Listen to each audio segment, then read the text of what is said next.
What about politics? Where do black people fit into the political spectrum right now? Or should they at all? Well, politics as defined by the geographical and influential spheres of this country is irrelevant to black people and is irrelevant to the masses of people. The vote has been used as a tool of oppression against black people. I mean, Camus raises a very good point when he says, what better way to enslave a man than give him the vote and call him free? See, it does not profit black people or poor people anything to have the vote and not be able to select the candidates who they want to choose. Now, how can you choose between Lyndon Johnson, Nixon, Agnew, Wallace, and Humphrey? There is no choice. Evil is evil. There's nothing in between that. There was some lesser candidates. Dick Gregory was running for office. Eldridge Cleaver. I think the vote can only be used as a tool of organization. We can only use the vote to organize our people.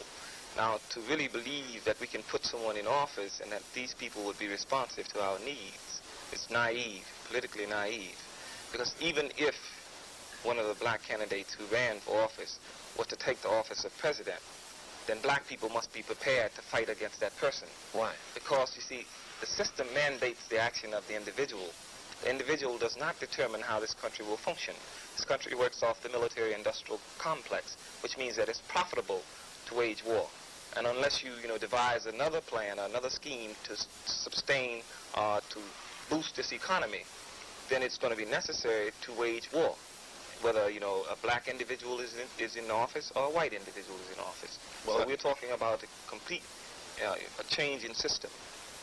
If Mr. Cleaver did win the election, don't you think that he could have conducted the presidency in a unique manner that may not be, compromising to the system you speak of?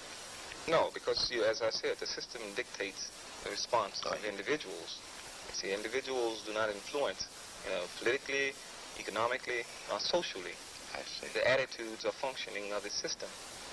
Well, if politics as we know it here in this country is not the answer, what is? I think there has to be a reevaluation of politics.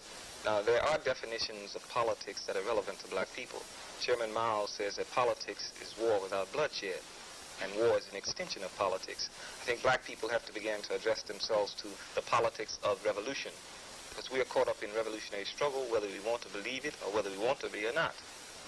So I think, black people have to begin to think in a revolutionary fashion and create and construct a politically revolutionary platform.